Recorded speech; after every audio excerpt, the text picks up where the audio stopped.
안녕하십니까. 저녁 기도 시간입니다. 2026년 제1기 교과 공부 어른들을 위한 작년 성경 교과 공부 시간입니다. 제목은 석 달에 한 번씩 나오는데 13과목이 있습니다.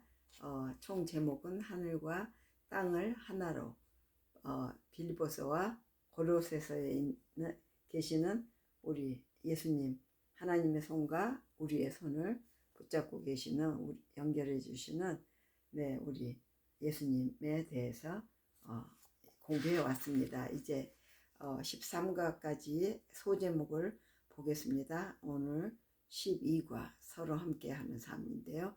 1과는 박해받으나 버림받지 않음, 2과 감사하며 기도하는 이유, 3과 사나주구나, 4과 겸손함으로 연합함, 5가 어두운 밤의 별처럼 빛나라, 6가 오직 그리스도 안에 있는 확신, 7가 하늘 시민권, 8가 그리스도의 탁월하심, 9가 화목과 소망, 10가 그리스도 안에서 완전함, 11과 그리스도와 함께 사는 삶, 12가 서로 함께 사는 삶, 13가 하나님의 모든 뜻 가운데 서라, 12가 오늘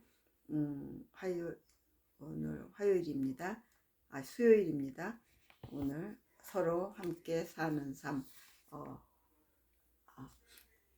연구 범위는 골로새서 3장 18절로 4장 6절까지, 에베소서 5장 22절로 25절, 33절, 잠언 22장 6절, 15절, 베드로전서 2장 16절, 데살로니가전서 5장 17절. 기억절은 너희 말을 항상 은혜 가운데서 소금으로 맛을 냄과 같이 하라. 그리하면 각 사람에게 마땅히 대답할 것을 알리라. 골로새 4장 6절. 결론은 신자의 가정은 성경 원칙에 따라 존재하므로 일반 가정과는 다르게 작동한다. 아내는 먼저 주께 충성하고 그 다음 남편에게 해야 한다. 아내는 남편에게 종속되면 안 되고, 남편이 아내와 양심 역할을 해서도 안 된다. 부모가 어떤 모습을 보이는지는 자녀의 영적 성장에 큰 영향을 미친다. 바르게 훈련될 때 그들은 세상의 축복이 될 것이다. 주인은 종을 공정하게 대하며 주 안에 형제로 여기고, 종은 주님을 섬기며 그 원칙으로 성실해야 했다. 맞죠?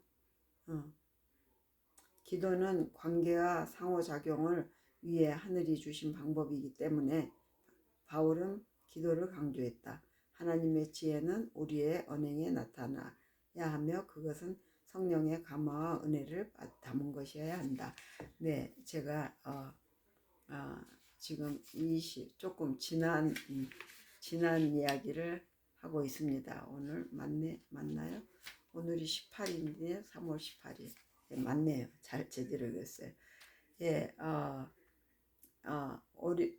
월요일 3월 15일 남편과 아내 교훈은, 아내는 먼저 주께 충성을 다하고 그 다음 남편에게 충성해야 한다. 아내는 남편에게 종속되어서는 안 되며, 남편이 아내의 양심 역할을 해서도 안 된다.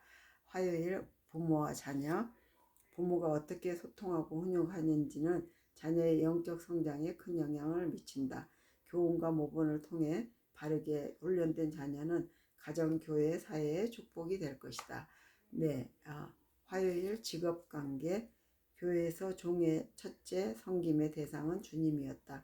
주인은 종을 공정하게 대해야 했고, 바울은 오네시모를 더 이상 노예가 아닌 형제로 대하라고 권면했다. 네, 수요일 서로를 위해 기도하라. 오늘 저녁이죠. 네, 어제 저녁에 영감의 교훈을 보시면 노예제에 대한 원칙, 주의 영이 계신 곳에는 자유함이 있느니라. 고린도후서 3장 17절고, 사도는 선언하였다. 회개할 때 노예는 그리스도의 몸의 한 지체가 되므로 그와 같은 사람은 형제로서 하나님의 축복과 복음의 특권에 있어서 그의 주인의 유업을 함께 누리는 이로서 사랑과 대접을 받아야 하였다.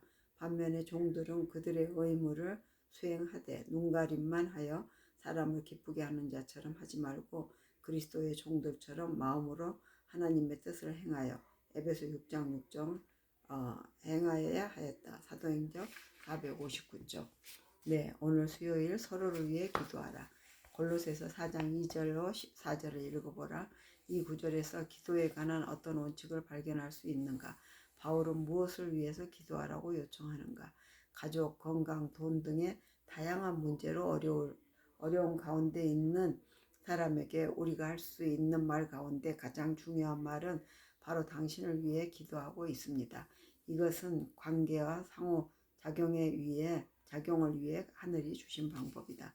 구하지 않으면 주어지지 않을 것을 믿음으로 드리는 기도에 대한 응답으로 우리에게 주시는 것이 하나님의 계획의 한방편이다. 각시대의 대쟁투 525쪽. 바울이 기도에 대해 사용하는 강력한 표현을 주목하라. 계속해서 간절히 깨어서 감사함으로 기도하라는 말은 믿음의 기도가 어떤 모습인지 알려준다. 골로새 4장 2절.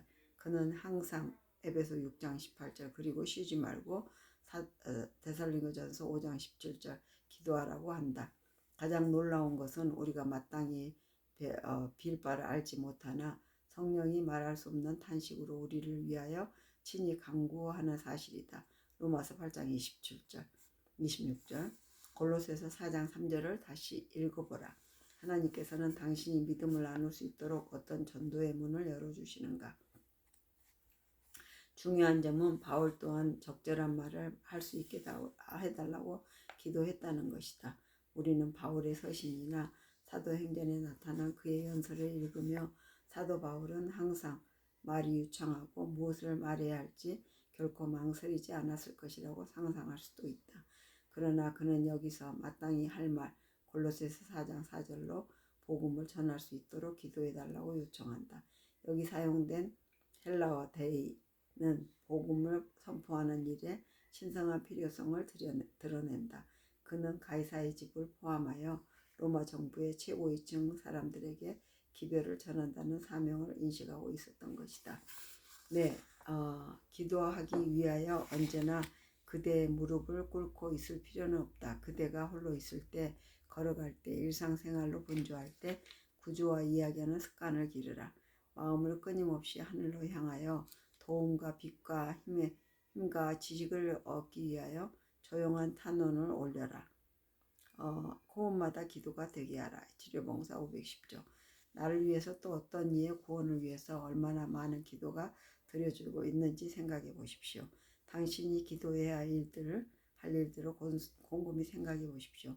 당신은 기도를 위해서 얼마나 깨어 있어야 하겠습니까? 내 교훈은 바울이 사용하는 강력한 표현은 우리가 어떤 모습으로 기도해야 하는지 알려준다. 기도는 관계와 상호작용을 위해 하늘이 주신 방법이다. 영감의 교훈, 사탄의 고안. 기도가 필수적인 것이 아니라는 생각은 사탄이 영혼을 멸망시키기 위하여 고안한 가장 성공적인 방법이다. 기도는 지혜의 근원이며 능력과 평안과 행복의 근원이 되시는 하나님과의 교통이다. 예수님은 심한 통곡과 눈물로 히브리서 5장 7절 아버지께 기도하셨다.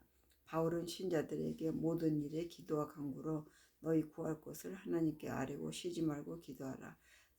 데살로니가전서 5장 17절라고 권면한다. 야고보는 서로 기도하라. 의인의 간구는 역사하는 힘이 많으니라. 야고보 5장 16절라고 말한다. 교회증언 7권 42쪽입니다. 네, 기도하시겠습니다. 하나님 아버지, 기도를 잊고 있을 때 또 어떻게 기도해야 할지 모를 때에도 우리를 위해 기도하는 성령의 도우심을 감사합니다. 우리 주변에서도 어떻게 기도할 바를 모르는 많은 사람을 위해서 저희도 주님을 본받아 기도할 수 있게 도와주시옵소서. 아멘, 아멘. 예, 오늘 12과의 기억절을 읽으시고 주님께서 주신 기도문을 마치겠습니다. 너희 말을 항상 은혜 가운데서 소금으로 맛을 낸과 같이 하라. 그리하면 각 사람에게 마땅히 대답할 것을 알리라. 골로새 4장 6절 말씀입니다. 네, 주님께서 주신 기도문. 네, 하늘에 계신 우리 아버지 이름이 거룩히 여김을 받으시오며 나라의 임하옵시며 뜻이 하늘에서 이루어진 것 같이 땅에서도 이루어지이다. 오늘날 우리에게 일용할 양식을 주옵시고 우리가 우리에게 죄 지은 자를 사하여 준 것 같이 우리 죄를 사하여 주옵시고 우리를 시험에 들게 말게 하옵시며 다만 악에서 구하옵소서. 나라와 권세와 영광이 아버지께 영원히 있사옵나이다. 아멘. 예수님 감사합니다.